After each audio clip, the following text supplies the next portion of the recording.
నియోజకవర్గం ప్రజలకి నా నమస్కారం. నేను వింజం శ్రీకాంత్. ఈ మన ఎలక్షన్స్ లో స్వతంత్ర అభ్యర్థిగా బరిలో ఉన్నాను. అందుకు ఎలక్షన్ కమిషన్ వారు మనకి కేటాయించిన గుర్తు కోకోనట్ ఫామ్, కొబ్బరి చెట్ల గుర్తు మాకు కేటాయించారు. మేము ఎలక్షన్ ప్రచారంలో భాగంగా ఈరోజు మీ ముందుకు రావడం జరిగింది. మేము కొన్ని ఉద్దేశాలతోటి, కొన్ని ఆశయాలతోటి ఈ రాజకీయాల్లోకి రావడం జరిగింది. మేము మొదటగా మా ఈ స్టడీస్ కంప్లీట్ చేసిన తర్వాత మాకున్న ఉద్యోగ అవకాశాలతో మేము మా ప్రయాణాన్ని కొనసాగిస్తున్నాము. కానీ దాంట్లో మాకు సంతృప్తి చెందలేదు. కనుక మేము ఇంకేదైనా వేరే మార్గాన్ని ఎంచుకొని అర్థవంతమైన జీవితాన్ని గడపాలని అనుకున్నప్పుడు, ప్రజల కోసం ఏదైనా పనిచేయాలనుకున్నాము. దానికోసం వివిధ ప్రాంతాల్లో పర్యటించినప్పుడు చాలా సమస్యలు మేము తెలుసుకున్నాము. చాలా మా సొంతంగా మా విజ్ఞానంతో, మాకున్న వనరులతోటి చాలా కొద్ది సమస్యలు మాత్రమే తీర్చగలిగాము. అలా కాకుండా చాలా పెద్ద పెద్ద సమస్యలు తీర్చాలి, కొన్ని వ్యవస్థల్ని బలపరచాలి, కొన్నిటిని నిర్మూలించాలంటే రాజకీయాల్లోకి తప్పనిసరిగా రావాలి అని మాకు అనిపించింది. దానిలో భాగంగానే ఈరోజు మా మొదటి అడుగు పడింది. మా లక్ష్యం ఏమిటంటే సమాజంలో ఉన్న ప్రజలందరూ ప్రశాంతంగా జీవించడమే మా ఏకైక లక్ష్యం.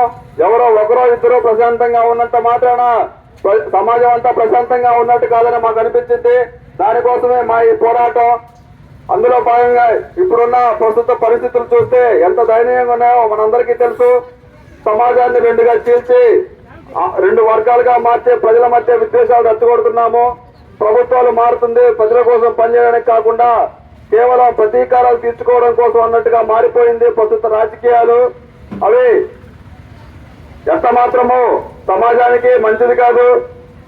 దానికోసమే సమాజంలో ప్రభుత్వ నిర్మాణం జరిగేది సమాజంలో ఉన్న ప్రతి ఒక్కరి కోసం జరగాలి. అంతేగాని ఏ ఒక్క వర్గం కోసమో, ఏ ఒక్క కులం కోసమో, ఏ ఒక్క మతం కోసమో ప్రభుత్వ నిర్మాణం జరగకూడదని మేము భావిస్తున్నాము. దానిలో భాగంగానే మేము కొన్ని సిద్ధాంతాలు రూపొందించుకున్నాము.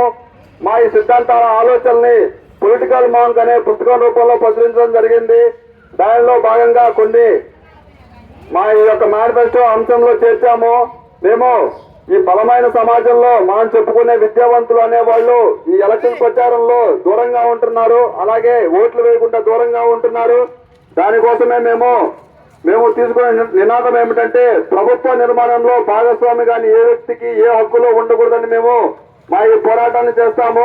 ఎవరైతే చదువుకుని ప్రభుత్వం నుంచి అన్ని ఫలాలు పొంది సౌకర్యవంతమైన జీవితాన్ని పొందుతున్నారో వాళ్ళు ఈ ఎలక్షన్స్ లో దూరంగా ఎక్కడో సిటీస్ లో లగ్జరీ లైఫ్ గా ఉంటూ వాటిని సెలవుల్లాగా ఎంజాయ్ చేస్తున్నారు. కాబట్టి ఎవరైతే ఒక వ్యక్తి ఓటు వేయడో అతనికి ప్రభుత్వం నుంచి ఏ సాయమో పొందదు. అలాగే అతను పనిచేస్తున్న ఏ సంస్థ అయినా సరే దాంట్లో నుంచి అతని ఉద్యోగాన్ని తొలగించవలసిందిగా మేము మా పోరాటాన్ని కొనసాగిస్తాము. అలాగా మరికొన్ని అంశాలను మేము మా ఈ మేనిఫెస్టోలో చేర్చడం జరిగింది.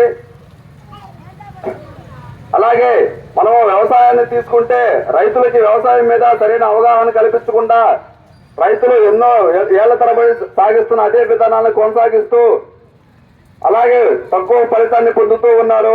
నేలకు తగ్గ భూసార పరీక్షలు చేసి ఆ నేలలో ప్రస్తుత పరిస్థితులు తగ్గట్టు నూతన పద్ధతుల్లో ఏ పంట అయితే దానిలో ఎక్కువ దిగుబడి వస్తుందనేది ప్రతి సంవత్సరం గవర్నమెంట్ అనేది ప్రతి రైతుకు ఒక నివేదిక అందించాలి.